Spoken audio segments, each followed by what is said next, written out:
Hi everyone, welcome back to my channel. Today I'm going to be sharing with you my tips and tricks on how I got out of my rut and how I started feeling a little bit more motivated to feel better throughout every day. I know that it's been a really hard time for a lot of people with their mental health, and I don't mean this in like a way that you should be productive. I don't mean that at all. If you don't want to be, that is 100% your choice. You are totally okay to do that. I was just feeling super unmotivated and I was not happy with where my mental health was, and I thought that these tips and tricks actually made me feel a lot better about how I was doing every single day of my life. I started really noticing that my mental health was deteriorating and I was starting to feel super unmotivated after the days started getting really short. Also after our restrictions in Vancouver got really strict, I haven't left this apartment in way too long. I haven't seen outside in way too long. This is what it is.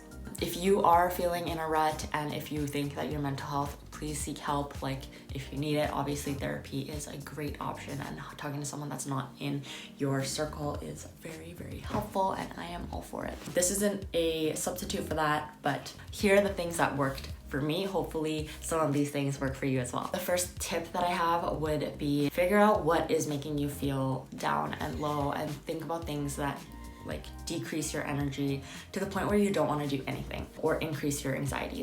For me, scrolling Instagram, not sleeping enough, not moving throughout my day, poor hygiene, the pandemic, but I can't change that, so I'm making the most of it. Those are the biggest things that make me feel like I can't do my life and that I compare myself, and it's just all this negativity that enters my brain, and I just need to be free from that. Brainstorm things that make you feel worse and make you put you into the snowball effect of not wanting to do anything, because that's normal. You need to figure out what those things are for you.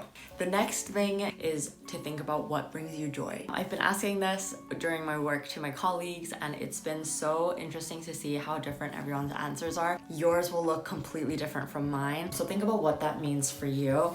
If you can't think of anything during the pandemic that has made you happy, and you can't think of anything that's making you happy right now, that's okay. Think about what made you happy before the pandemic. It can be really little things, like brushing your teeth, taking a shower, making your bed, sleeping in clean sheets, getting a workout in. Things that make me happy are all of those things. Another thing that really makes me happy is painting. Being outside obviously makes me really happy. Working out, not during, but after. Dancing has made me really happy. So small things like that you can think of that aren't related to the pandemic or necessarily other people. You can pause the video and brainstorm, or even write down the things that do make you happy. Oh wait, no, I'm just kidding. Brainstorming that for me actually gave me a lot of perspective on what are the things that I can do to make that happen. So that's my third tip. What can you do to create a space to do the things that make you happy? I'll start with small goals. Think about what will make you feel successful today. I was going through days where I literally wouldn't brush my teeth. I have really bad breath in the morning. And my hygiene was gone completely. It was gone. It was just gone. It was such a mess. I was a mess. I'm really fortunate that I don't smell that bad. Everything would just, I was just bleh. Ew. And it would make me feel worse, and I knew that I needed to make a change about that, so that was my first thing. I needed to brush my teeth every single day, and I wanted to make that happen. Small goals are super attainable as long as you have the right systems for it. That's my next tip, to create systems and stack habits. Think about what do I do every day that I can either brush my teeth before or brush my teeth after.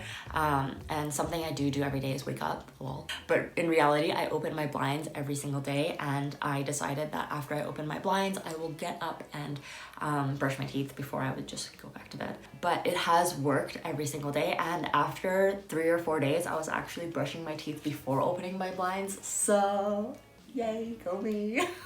Doing something as small as brushing my teeth actually makes me go into the snowball effect of doing things I'll be in the bathroom already, so I'll wash my face, I'll come back, I'll pass my closet, so I will put on my clothes. A different set of clothes makes me also really happy, so I did that. It makes me feel motivated to do work and then do other things. So do something small that will allow you to go into the snowball effect of other activities. You don't have to do a lot. If it makes you feel successful to just brush your teeth, that's fine. Hopefully these are just a little bit of inspiration on how you can get motivated for yourself as well. Psychology research has shown that stacking your habits will allow you to be more consistent with your habits and actually get a lot of them done. And it has proven for me, it's worked every single day for the past 3 weeks. My last tip is to trick your brain to make it easier. I did need to start tricking my brain to getting motivated enough to work out, and that is a whole nother thing. Like, you obviously need to find what makes you happy, like in exercise. So the one thing that actually really makes me happy is dance. I'm a terrible dancer. Here's literally a clip of me dancing and it's just a mess. I miss the beat. I don't understand coordination with my body. Like, it just doesn't work. I won't do it unless I can trick my brain into doing it. And the one way I trick my brain into doing it is wearing workout clothes. Literally, I will put on a pair of leggings and a sports bra. I'm basically set up to, I just have to move. I just have to start moving. So I'll wear this to work. Not this entire outfit, but like I'll wear a sports bra, a top, and like leggings to work. And then after work, I feel really motivated to actually do something because I am already in the clothes to do it. Tricking your brain into doing things like that is awesome. I know that Elena Taver, she actually like puts out her workout clothes so she doesn't have to like choose it every day. If that works for you, do something like that. I always have a cup on my table now. So I will think about water more, to drink more water. So doing things like that will help you be more successful in completing your tasks that will make you happier. If any of these tips did help you out, let me know in the comments below, and let me know what kind of habits that you want to adopt in your life, and what habits make you happy, what things in your life make you happy. That would be so fun for me to read. Also, give me a thumbs up and subscribe down below. If you want to see more videos about this, let me know, and I would love to create them. I hope to bring more inspiring pieces to my YouTube videos. My next video is going to be about how to keep up with your habits, so look out for that, and I'll see you in the next one. Bye!